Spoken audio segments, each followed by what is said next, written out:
Le week-end du 2 et 3 décembre s'est tenue la 20e édition d'Animest, une convention de manga et de cosplay, soit le fait d'incarner un personnage par le biais d'un costume créé soi-même. Animest a visé grand cette année. Au total, plus de 8000 visiteurs ont franchi les portes du parc des expositions de Nancy. Un chiffre en hausse comparé à la centaine de visiteurs de la première édition en 2003. Mais avant cela, revenons sur son histoire. C'était un club des mines de Nancy. Au fur et à mesure, c'est devenu une association, ce qui veut dire que le club a eu sa propre indépendance. Et au fur et à mesure que cette association a grandi, elle a eu une branche à Télécom. Et maintenant, c'est même devenu l'inverse, c'est une association qui est basée à Télécom avec une branche aux mines. Animest, c'est aussi des rencontres. De nombreux invités sont présents. Youtubeurs, cosplayers et comédiens de doublage sont au programme. L'occasion pour les visiteurs et les invités de se retrouver. Le problème, entre guillemets, de notre activité, c'est qu'on s'adresse à des gens derrière un écran. Et on a trop souvent tendance à oublier que c'est pas que des commentaires ou des likes sur une vidéo, c'est aussi des gens vraiment qui commentent. Ça permet de voir son public en fait, de mettre des visages sur des commentaires. Ça me fait vraiment plaisir de venir ici justement pour partager déjà ma musique, ma passion avec les gens, faire de belles rencontres aussi parce qu'on rencontre plein de monde, on rencontre des doubleurs, des acteurs, il y a plein de monde et vraiment ça fait super plaisir. L'apéro et tout, j'ai dit non, j'ai pas fini mon truc, je suis en train de m'éclater sur la peinture, me coupe pas dans mon élan, je m'amuse. Mais Sam, toi aussi. Tais-toi, je suis une louve comme ma mère.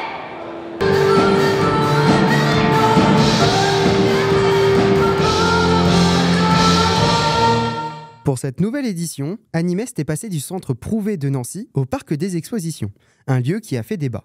Beaucoup de personnes qui ont eu des craintes comparées à l'endroit, en se disant que ça pouvait être très austère ou des choses comme ça. On est dans des hangars maintenant, mais qui se disaient que l'aménagement qu'on a fait justement rendait l'espace vraiment très, très agréable à vivre. Une réaction positive qui se fait aussi ressentir auprès des invités comme du public. C'est beaucoup plus aéré, donc pour moi, avec les costumes, c'est beaucoup plus simple de pouvoir justement circuler, etc.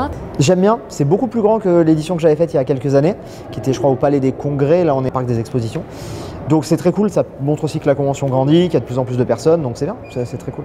C'est pas mal quand même, pour une convention régionale, on a vraiment trouvé ça beaucoup mieux que les autres années. C'est super de le faire ici, l'organisation elle est super bon. Après le passage de bâtiment en bâtiment parce qu'il fait froid, c'est un peu compliqué, mais sinon l'organisation elle est super.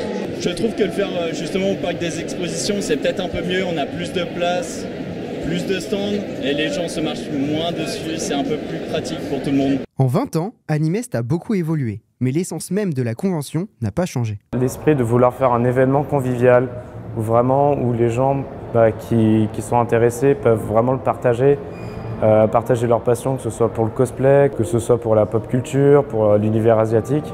Donc déjà ça c'est vraiment quelque chose qui va vraiment pas changer. Selon le président, cette 20e édition est une réussite. Le parc des expositions de Nancy sera donc le nouveau lieu de rendez-vous des prochaines années et des améliorations sont déjà dans le viseur pour satisfaire le grand public.